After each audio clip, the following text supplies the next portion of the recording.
Сәлем достар, Үздік педагог каналына қош келдіңіздер. Бүгін мен сіздерге таза педагогикалық идея бренд әдісін ұсынамын.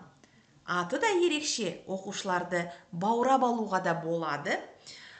Оқушылар бренд сөзін естігенде де құлақтары елең ететіні сөзсіз. Сонымен бренд әдісі 5 сатыдан тұрады. Қандай 5 саты? Оны сіздер видеоны соңына дейін көру арқылы ғана анықтай аласыздар, түсіне аласыздар. Бастысы бренд әдісі, бренд деген атаудың өзі, ол қазіргі заманауи болғанымен, оның түпкі мақсаты ұлттық құндылықты насихаттау екеніне көздеріңіз жетеді. Қазір біз Ақбілек романын талдап көреміз. Мақсаты оқушыларды Ақбілек романын заманауи тәсілмен талдауға ынталандыру, оның мазмұнын тереңірек түсінуге және шығармашылық тұрғыда ойлануға мүмкіндік беру. Бірінші саты романға бренд құру. Бренд құру ол қалай? Сабақ басында оқушыларға сұрақ қойылады. Егер Ақбілек романы бренд болса, оның негізгі құндылығы қандай болар еді? Астын сызып айтамын, құндылығы. Мысал жауаптар: күрескер әйел бейнесі, өмірдің қиындықтарына қарсы тұру, әйелдің рухани және әлеуметтік еркіндігі дейтін болса балалар, біздің жеңіске жеткеніміз. Екінші саты логотип құру.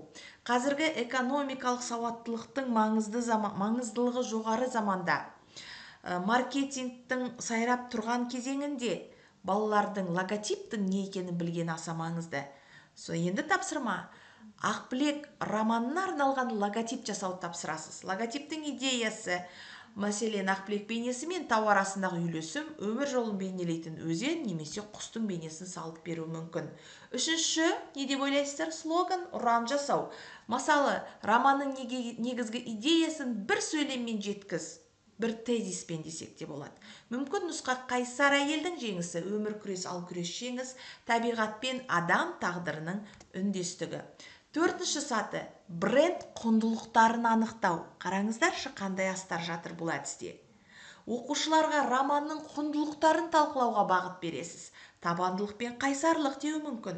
Өмір қиындықтарына қарамастан алға ұмтылу деулері де ғажап емес.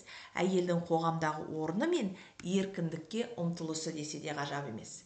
Бесінші саты романның кейіпкерлері ретінде Ақбілекке бренд тарихын жазу. Тапсырма: Ақбілек бейнесін қазіргі қоғамға бейімдеп, оны брендтің негізін қалаушы тұлға ретінде сипаттап берші десек. Мысал жауап: Ақбілек қиындықтарға мойымай өзін қайта тапқан әйел. Оның бренді күш-жігер мен ішкі еркіндіктің символы. Қорытындысында әр топ өз брендтерін таныстырады. Ал енді ақтабан шұбырынды Алқакөл сұлама тақырыбын бренд әдісімен талдасақ қалай болады екен? Көрейік.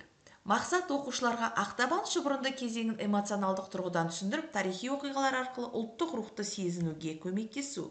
Ең бірінші саты, әрине білесіздер, мұғалім сұрақ қояды: ақтабан шұбырынды тарихи кезеңі бренд болса, оның ұраны қандай болар еді, немесе құндылығы қандай болады деп, сабақты түсіндіріп кетеді, оқушылардың жауабын қарастырады. Брендтің логотипін құрғызады. Логотипке қазақ жерінің, халықтың басып кетуін, тарихи қайғылы жағдайды бейнелейтін элементтердің болатыны сөзсіз. Одан кейін слоган, әрине, жерімізді сақтаймыз, халқымызды қорғаймыз деген сияқты. Одан кейін бренд құндылықтарын анықтау. Қандай керемет, қараңыздаршы.